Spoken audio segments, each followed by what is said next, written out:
Light weight బంగారు diamond ఆభరణాలు, వందల రకాల డిజైన్స్ ఏవైనా ధర మాత్రం ఒక్కటే. ప్రపంచమే భారత రాజ్యాంగాన్ని ఇంత గౌరవిస్తుంది అంటే దానికి కారణం అంబేద్కర్ గారు. మరి అలాంటి అంబేద్కర్ గారిని మీరు అవమానిస్తూ హేళన చేస్తూ నిండు సభలో పార్లమెంటులో ఇంత ఘోరంగా మాట్లాడుతుంటే సామాన్య ప్రజలు గమనిస్తున్నారని బీజేపీ పార్టీ గుర్తుపెట్టుకోవాలి.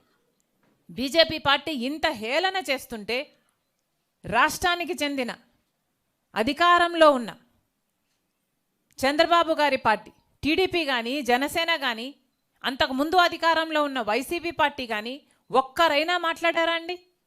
ఒక్కరైనా గొంతెత్తారా? మన రాష్ట్రంలో దళితులు లేరా? మన రాష్ట్రంలో ఎస్సీలు లేరా? మన రాష్ట్రంలో బీసీలు లేరా? వాళ్ళు ఓట్లేస్తే కదా వీళ్ళు అధికారంలోకి వచ్చింది.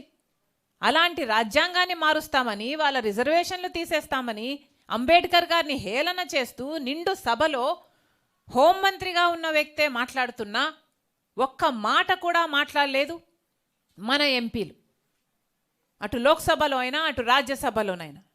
మరి ఇది అన్యాయం కాకపోతే ఏమిటి అని అడుగుతున్నాం. మోడీ గారు వెన్నుపోటు పొడిచాడు ఆంధ్ర రాష్ట్ర ప్రజలకు. ప్రత్యేక హోదా ఇస్తాము అని చెప్పి 10 సంవత్సరాలు ఇస్తామని మోడీ గారు స్వయంగా మాటిచ్చి ఆంధ్ర రాష్ట్ర ప్రజలను మోసం చేశారు. అలాంటి వాళ్ళను ఎత్తి పట్టుకున్నారు ఈరోజు. అలాంటి వాళ్ళతో పొత్తులు పెట్టుకున్నారు ఈరోజు టీడీపీ అయినా జనసేన అయినా. ఇది ఎక్కడి న్యాయం అని అడుగుతున్నాం. నిన్న మోడీ గారు వచ్చారు, ఇదే విశాఖపట్నానికి వచ్చారు. ఒక్క మాటైనా మాట్లాడారా అండి? ప్రత్యేక హోదా గురించి మాట్లాడారా? లేకపోతే విభజన హక్కుల్లో ఒక్క వాగ్దానమైనా నిలబెట్టుకుంటామని చెప్పారు. ఉత్తరాంధ్ర రాయలసీమకు స్పెషల్ ఎకనామిక్ ప్యాకేజు మన హక్కు, ఒక్క మాటైనా మాట్లాడారా? కడప స్టీల్ ఫ్యాక్టరీ మన హక్కు, ఒక్క మాటైనా మాట్లాడారా? మన బిడ్డలకు ఉద్యోగాలు 2 కోట్లు ఇస్తామన్నారు సంవత్సరానికి, మన బిడ్డలకు 1 లక్ష కూడా ఇవ్వలేదు. ఒక్క మాటైనా మాట్లాడారా? విశాఖ స్టీలును కాపాడుతాము, విశాఖ స్టీలు ఆంధ్ర రాష్ట్రానికి చాలా ముఖ్యము అని ఒక్క మాటైనా, ఒక్క అష్యూరెన్స్ అయినా ఇచ్చారా? అలాంటి వాళ్ళ గురించి ఎంతో గొప్పలు చెప్తున్నారు ఈరోజు టీడీపీ జనసేన వాళ్ళు. వైసీపీ ఏం తక్కువ తినలేదు.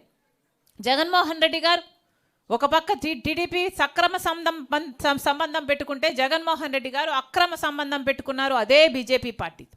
ఈరోజు జగన్మోహన్ రెడ్డి గారిని ప్రశ్నిస్తున్నాం. మోడీ గారు మన రాష్ట్రానికి వచ్చారు, ఒక్క మాట ప్రత్యేక హోదా గురించి మాట్లాడలేదు, విశాఖ స్టీల్ గురించి ఒక్క మాట అష్యూరెన్స్ ఇచ్చిపోలేదు. మరి ఎందుకు ఊరుకున్నారు అని అడుగుతున్నాం. ఎంతమంది దళితులు మీకు ఓట్లేశారు? మీకు గొప్పగా చెప్పుకుంటున్నారు కదా మీకు పర్సంటేజ్ వచ్చింది, ఎంత పర్సంటేజ్ వచ్చింది అని. వాళ్ళలో దళితులు లేరా? ఎస్టీలు లేరా? బీసీలు లేరా? వాళ్ళు ఓట్లేస్తే కదా మీకు ఆ మాత్రమైనా వచ్చింది.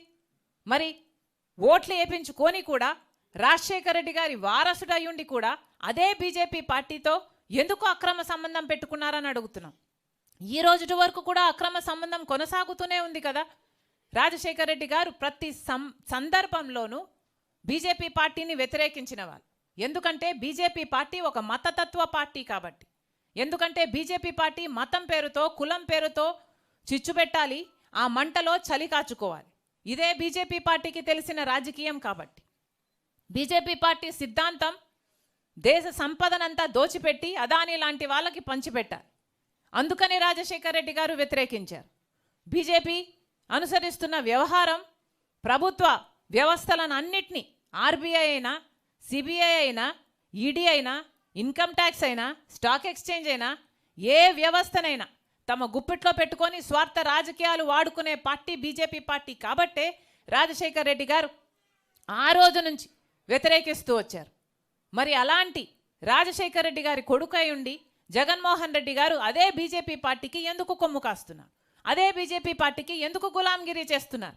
వీళ్ళ రాజశేఖర రెడ్డి గారి వారసులు. మళ్ళీ చెప్తున్నాం, ఈరోజు బీజేపీ పార్టీకి వ్యతిరేకంగా రాజశేఖర రెడ్డి బిడ్డలలో ఎవరైనా నించున్నారు అంటే అది నేనే, ఒక్క షర్మిలారెడ్డి మాత్రమే. మళ్ళీ చెప్తున్నాం, ఈరోజు ఆంధ్ర రాష్ట్రంలో ఏ పార్టీ అయినా బీజేపీ పార్టీకి వ్యతిరేకంగా నించుంది అంటే అది కాంగ్రెస్ పార్టీ మాత్రమే. మళ్ళీ చెప్తున్నాం, ఈ దేశంలోనే బీజేపీ పార్టీని వ్యతిరేకిస్తున్న ఏకైక అలయన్స్ ఏదైనా ఉంది అంటే అది ఇండియా బ్లాక్ మాత్రమే. ఇదే బీజేపీ పార్టీ అధికారంలో కొనసాగితే రాజ్యాంగాన్ని మార్చే ప్రమాదం ఉంది.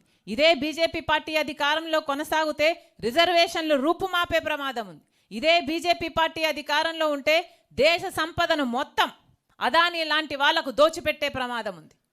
మన దేశాన్ని రక్షించుకోవాలంటే ఈరోజు కాంగ్రెస్ పార్టీ అవసరం. రాజ్యాంగాన్ని రక్షించుకోవాలి అంటే ఈరోజు కాంగ్రెస్ పార్టీ అవసరం. మళ్ళీ చెప్తున్నా, అన్ని వర్గాలకు మేలు జరగాలన్నా సెక్యులరిజం మన దేశంలో బ్రతికి ఉండాలంటి కాంగ్రెస్ పార్టీ ఈరోజు ఒక పిలుపునిచ్చింది.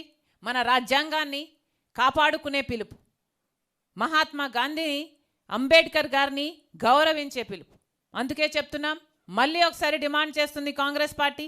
ఇంత ఘోరంగా అంబేద్కర్ గారిని అవమానించిన బీజేపీ అయినా అమిత్ షా అయినా క్షమాపణలు చెప్పాలి. అమిత్ షా గారు రాజీనామా చేయాలని, రాజీనామా చేయకపోతే మోడీ గారు ఆయన మంత్రివర్గం నుంచి తొలగించాలని డిమాండ్ చేస్తుంది కాంగ్రెస్ పార్టీ. సుమన్ టీవీలో మీ పర్సనల్ అండ్ బిజినెస్ ప్రమోషన్స్ కోసం కింది నెంబర్కి కాంటాక్ట్ చేయండి.